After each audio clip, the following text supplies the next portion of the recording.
Malam itu hujan turun deras. Lampu rumah besar itu masih menyala terang. Di dalam, seorang pria mondar-mandir dengan wajah pucat. Tangannya gemetar. Ponselnya berdering tanpa henti. Satu pesan masuk lagi. "Pak, uang kami kapan kembali? Tolong jangan kabur. Kami cuma rakyat kecil." Pria itu menatap layar dengan napas memburu. Keringat dingin mengalir. Padahal siang tadi, dia masih tertawa di depan banyak orang. Memamerkan mobil mewah dan hidup yang katanya sukses. Tapi malam ini berbeda. Semua terasa mencekam. Seakan-akan ada sesuatu yang perlahan mendekat. Hujan turun deras sejak maghrib.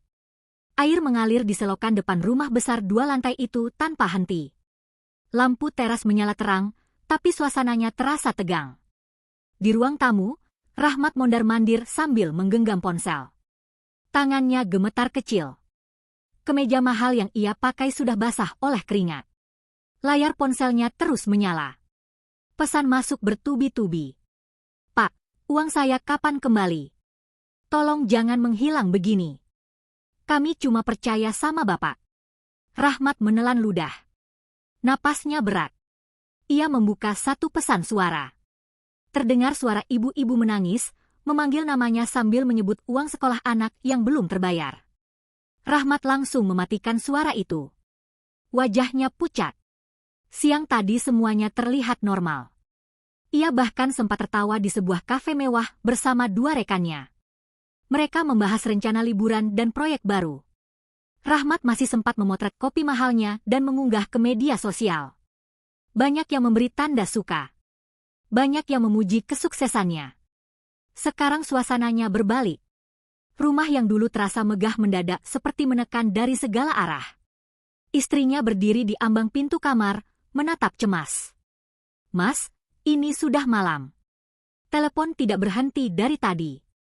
Rahmat tidak menjawab. Ia hanya melihat notifikasi panggilan yang terus masuk. Beberapa nama sangat ia kenal. Tetangga dekat, teman lama, bahkan pamannya sendiri. Tiba-tiba listrik padam sebentar. Rumah gelap. Rahmat refleks menahan napas. Dalam gelap itu, suara hujan terdengar makin keras.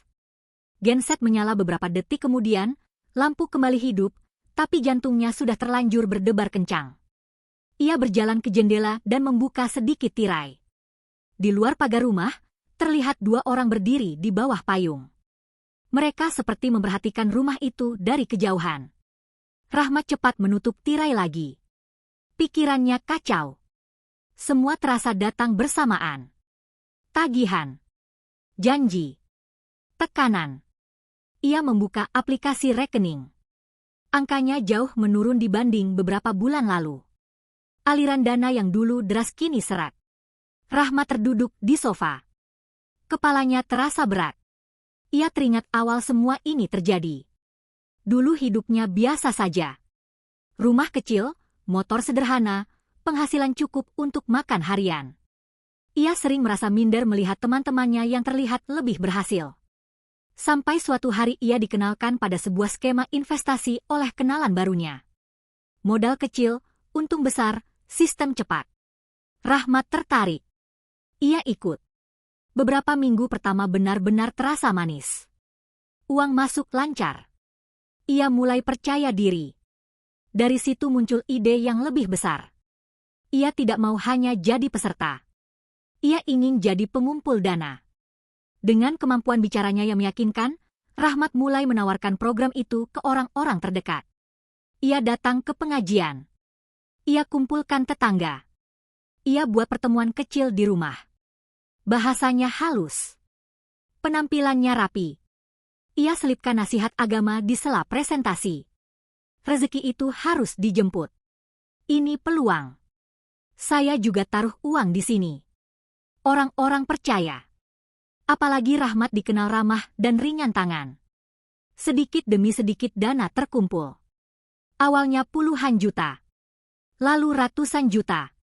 Sampai akhirnya tembus miliaran. Sejak itu hidupnya berubah cepat. Ia pindah rumah. Ganti mobil. Penampilannya makin meyakinkan. Setiap bicara, orang makin yakin. Tapi semua tidak berjalan selamanya mulus. Rahmat kembali melihat ponselnya. Satu pesan baru masuk dari nomor tak dikenal. Kami sudah tahu semuanya. Besok kami datang. Jari Rahmat terasa dingin. Ia menatap pintu rumah yang tertutup rapat. Hujan belum berhenti. Malam terasa panjang. Pagi berikutnya hujan mulai reda, tapi langit masih kelabu. Rahmat duduk di ruang tamu, tangannya menutupi wajah. Teleponnya masih berdering, tapi kali ini sebagian pesan muncul di layar beranda. Semua dari orang yang dulu ia yakinkan, orang yang dulu percaya padanya. Beberapa tetangga sudah berdatangan di rumah. Mereka tidak mengetuk pintu, hanya berdiri di pagar sambil memandang rumah besar itu.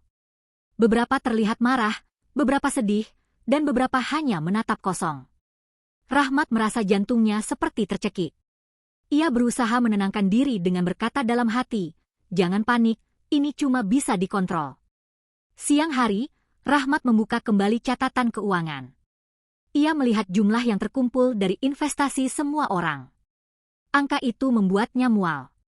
Setengahnya sudah habis dipakai untuk gaya hidupnya sendiri. Rumah baru, mobil baru, liburan ke luar kota. Semua tampak sempurna di luar, tapi rapuh di dalam. Istrinya, Lia, mencoba menenangkan. "Mas, kita bisa bicarakan baik-baik, kita cari jalan keluarnya." Rahmat hanya mengangguk, tapi rasa panik tetap ada. Ia sadar, semua topeng kesuksesannya mulai retak. Beberapa teman lama juga mulai menyadari ada yang tidak beres. Mereka mengunjungi rumah Rahmat, menanyakan kapan dana mereka kembali.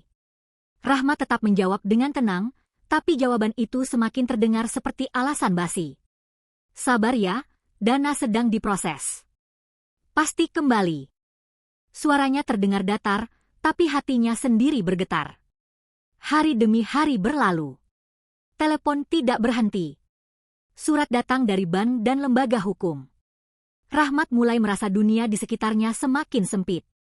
Bahkan tetangga yang dulu tersenyum dan menepuk bahunya kini menatap tajam dan berbicara lirih tentang pengkhianatan dan penipuan. Ia mencoba menghindar, menunda, bahkan berpura-pura sibuk, tapi tekanan semakin nyata. Rahmat mulai kehilangan tidur. Malam-malam ia duduk sendiri di balkon rumah, menatap lampu kota yang jauh, mencoba menenangkan diri. Tapi bayangan wajah orang-orang yang ia tipu terus muncul. Bayangan itu tak bisa ia hapus. Ia ingat seorang ibu menangis karena tabungan sekolah anaknya raib. Seorang bapak yang jatuh sakit karena kehilangan tabungan pensiunnya. Semua wajah itu kini menghantui setiap langkahnya. Di satu malam, ketika hujan ringan menetes di jendela, ponselnya berbunyi lagi. Pesan masuk dari nomor tak dikenal, pendek dan tegas, keadilan itu dekat. Siap atau tidak, ia datang. Rahmat menatap layar, tubuhnya gemetar. Ia menutup ponsel, tapi rasa takut sudah memenuhi hati. Rahmat menyadari, kekayaan yang ia bangun dari zalim pada sesama bukan lagi sekadar harta. Itu menjadi beban yang menghimpit. Rumah yang dulu terasa aman, sekarang seperti penjara. Mobil yang dulu membuatnya bangga, sekarang hanyalah benda mati yang mengingatkan semua kesalahannya. Hari itu, Rahmat duduk di ruang tamu sambil menatap langit kelabu. Ia tahu, setiap keputusan yang diambil dengan zalim pasti akan menghadirkan konsekuensi. Dan sekarang, konsekuensi itu mulai datang, lebih cepat dari yang ia kira. Rahmat menundukkan kepala, dan untuk pertama kalinya, ia benar-benar merasa takut. Takut menghadapi orang-orang yang ia zalimi, tapi lebih dari itu, takut menghadapi keadilan yang tidak bisa ia hindari. Hujan mulai reda, tapi hatinya masih diselimuti ketegangan. Semua yang dulu ia banggakan perlahan mulai runtuh, dan Rahmat hanya bisa menunggu saat di mana semuanya akan terbuka. Beberapa hari berlalu. Suasana rumah Rahmat semakin mencekam. Setiap kali ia keluar kamar, matanya selalu mencari tanda-tanda tetangga atau teman lama yang mungkin datang menagih. Ponsel selalu di tangan, tapi kini lebih banyak pesan marah daripada yang menanyakan kabar baik. Di depan rumah, beberapa orang mulai berkumpul. Mereka datang satu persatu. Beberapa dengan wajah marah, beberapa terlihat sedih dan kecewa. Ada yang menuntut penjelasan, ada yang hanya menatap tajam dan diam. Suara mereka, meski lembut, terasa seperti peringatan yang menekan dada Rahmat. Siang itu, seorang tetangga, Pak Harun, mengetuk pintu rumah. Wajahnya tegang, matanya merah karena menahan emosi. Rahmat, ini sudah keterlaluan. Uang saya, anak saya sekolah, semuanya hilang. Bapak harus bertanggung jawab. Rahmat menelan ludah, mencoba menjawab dengan suara tenang. Pak, tolong beri waktu. Dana sedang diproses. Pak Harun tertawa sinis. Diproses? Sudah berbulan-bulan, Mas. Semua orang tahu ini bukan investasi lagi, ini penipuan. Kata-kata itu menusuk. Rahmat sadar, topeng kesuksesannya telah pecah di depan semua orang. Di ruang tamu, istri Rahmat duduk memegangi wajahnya. Lia menatap suaminya dengan mata yang penuh kekhawatiran.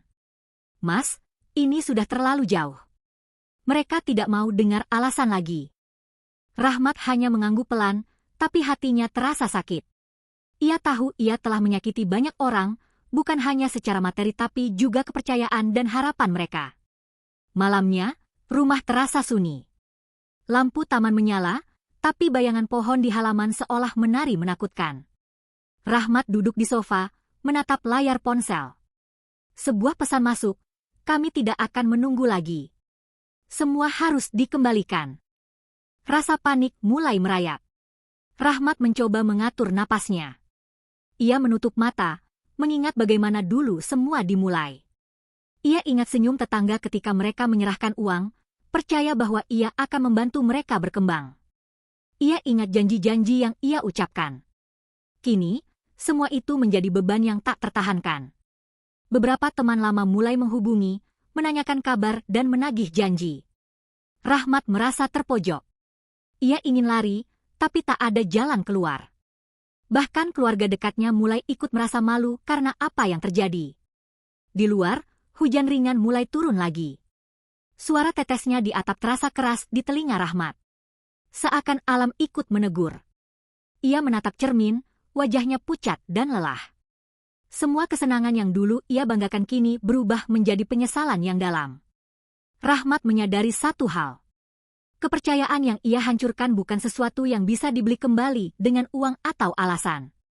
Ia mulai merasakan bahwa zalim pada orang lain bukan hanya menyakiti mereka, tapi juga menjerat dirinya sendiri. Di luar, suara orang mulai meninggi. Mereka mulai berteriak menagih hak mereka. Rahmat menundukkan kepala. Hujan yang jatuh di jendela terasa dingin. Malam itu, ketenangan yang dulu ia nikmati sudah lenyap. Semua yang dulu terlihat aman kini terasa rapuh, dan Rahmat tahu badai yang lebih besar akan segera datang. Hari berikutnya terasa berat. Rumah Rahmat sepi dari tamu biasa, tapi ramai dengan ketegangan yang tidak terlihat. Setiap bunyi ketukan di pagar membuat jantungnya berdegup kencang. Ia tahu, semua orang yang ia zalimi tidak akan diam lagi. Rahmat mencoba menghubungi beberapa orang untuk membicarakan solusi, tapi hampir semuanya menolak berbicara. Sudah terlambat, Rahmat, kata seorang tetangga di telepon, suaranya dingin.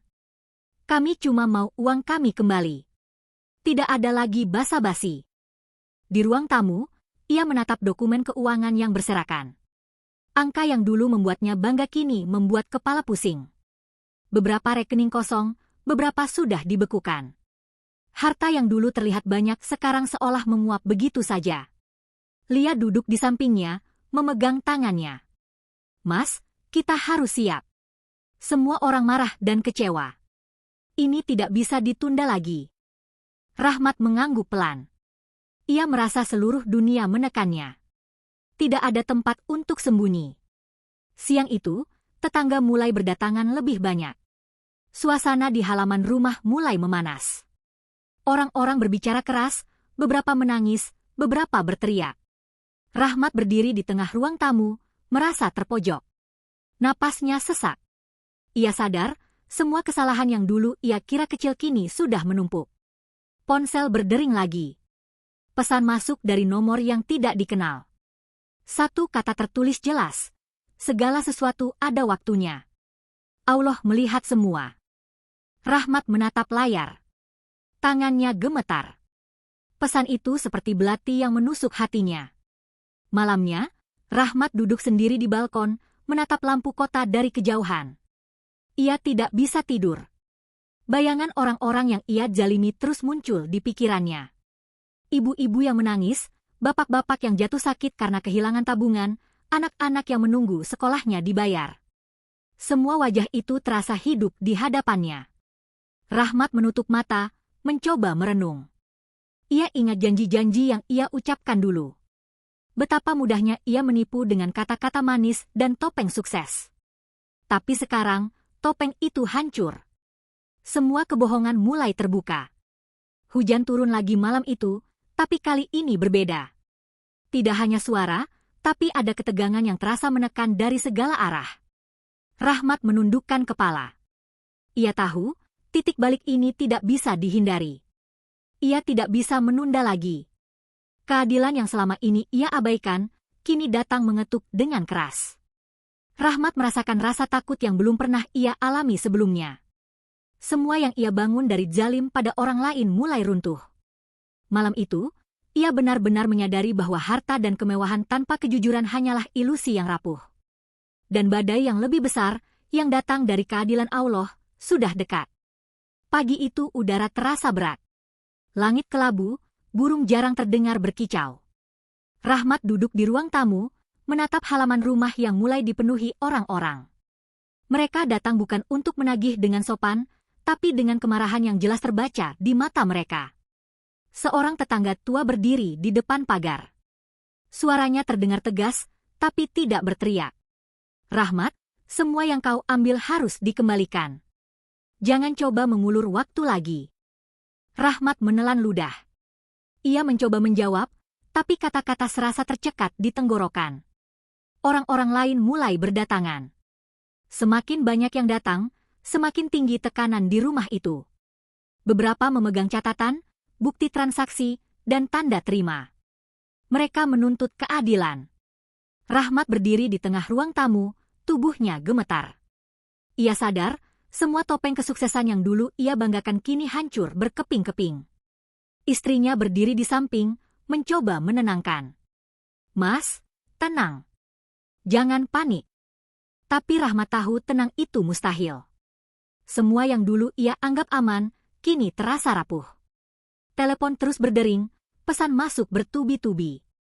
Semua orang menuntut hak mereka. Di luar, hujan turun perlahan, menambah suasana mencekam.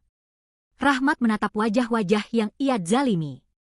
Air mata beberapa ibu menetes, beberapa bapak tampak marah dan lelah. Anak-anak menatapnya dengan bingung, tidak mengerti kenapa dunia orang dewasa bisa begitu kejam. Rahmat mencoba menenangkan diri. Ia membuka beberapa rekening, berharap masih ada sisa dana yang bisa dikembalikan. Tapi kenyataan lebih pahit. Banyak rekening kosong, beberapa dibekukan, beberapa uangnya sudah habis. Rasa panik dan bersalah menghantamnya bertubi-tubi. Seorang tetangga berteriak dari halaman. Kami percaya padamu, Rahmat. Tapi kau mengkhianati semua. Kata-kata itu menusuk hati. Rahmat terduduk, menundukkan kepala. Tubuhnya gemetar hebat. Ia merasa kecil, tak berdaya, terpojok oleh keadilan yang datang bukan dari manusia, tapi dari semua yang ia sakiti. Malamnya, rumah sepi lagi. Tapi suasana berbeda. Rahmat duduk di balkon, menatap hujan yang jatuh perlahan. Setiap tetes seolah menegur. Ia teringat setiap wajah yang ia zalimi, setiap senyum yang ia tipu dengan janji manis. Kini semua itu menjadi beban yang tak tertahankan. Rahmat menyadari satu hal yang tak bisa ia hindari. Zalim pada sesama tidak pernah berakhir tanpa balasan. Semua yang ia bangun dari kebohongan, kemewahan palsu, dan tipu daya kini runtuh. Keadilan Allah datang tanpa menunggu izin, dan tidak ada yang bisa menahannya. Hujan malam itu semakin deras. Rahmat menundukkan kepala, menatap tangannya sendiri. Tubuhnya lemah, hatinya penuh penyesalan. Semua yang dulu ia banggakan kini sirna. Dan untuk pertama kalinya, ia benar-benar merasakan betapa nyata keadilan Allah itu menyapa, tanpa bisa diundur atau ditawar. Beberapa minggu kemudian, rumah Rahmat yang dulu megah kini terasa hampa. Orang-orang yang dulu percaya padanya datang untuk mengambil bukti dan menagih hak mereka. Mobil mewah sudah dijual, rekening yang dulu penuh sudah habis, dan semua yang tampak indah hanyalah kenangan pahit. Rahmat duduk di ruang tamu, tubuhnya lemas. Ia menatap dinding kosong, seolah mencari jawaban. Tapi yang ada hanya rasa bersalah yang menghimpit. Semua yang ia jalimi kini hadir di pikirannya, ibu-ibu yang menangis karena sekolah anak mereka, bapak-bapak yang kehilangan tabungan, teman-teman yang kecewa. Semua wajah itu seakan menatapnya, menuntut pertanggungjawaban yang tak bisa ia hindari. Di luar, hujan turun deras. Suara tetesannya menghantam jendela seakan mengingatkan bahwa setiap tindakan zalim pasti memiliki balasan. Rahmat menundukkan kepala, air mata menetes. Untuk pertama kalinya ia benar-benar merasakan betapa nyata keadilan Allah itu. Kekayaan, kemewahan, dan rasa aman yang dulu ia banggakan hanyalah ilusi sementara yang runtuh saat keadilan menyapa. Istrinya duduk di samping, memegang tangannya. Tidak ada kata-kata manis lagi, hanya keheningan dan kesadaran. Rahmat tahu, dari semua kesalahan dan kehancuran ini, satu hal yang bisa ia pegang adalah pelajaran hidup. Zalim pada sesama tidak akan pernah luput dari keadilan Allah, dan setiap penyesalan harus datang dari hati yang tulus. Hujan mulai reda. Perlahan, langit gelap berubah menjadi kelabu terang. Rahmat menatap keluar jendela, menghirup udara segar yang membawa rasa damai kecil. Ia sadar, meski terlambat, kesadaran ini adalah awal dari perubahan dirinya. Tidak ada lagi dusta, tidak ada lagi tipu daya, hanya kejujuran dan penyesalan yang membimbing langkahnya ke depan. Terima kasih teman-teman sudah mendengarkan cerita ini sampai habis. Jika kalian merasa cerita ini mengena dan ingin melihat cerita lain yang penuh hikmah dan pelajaran hidup, jangan lupa untuk like, komentar, dan subscribe ke channel ini. Setiap dukungan kalian sangat berarti untuk terus menghadirkan cerita inspiratif dan penuh hikmah.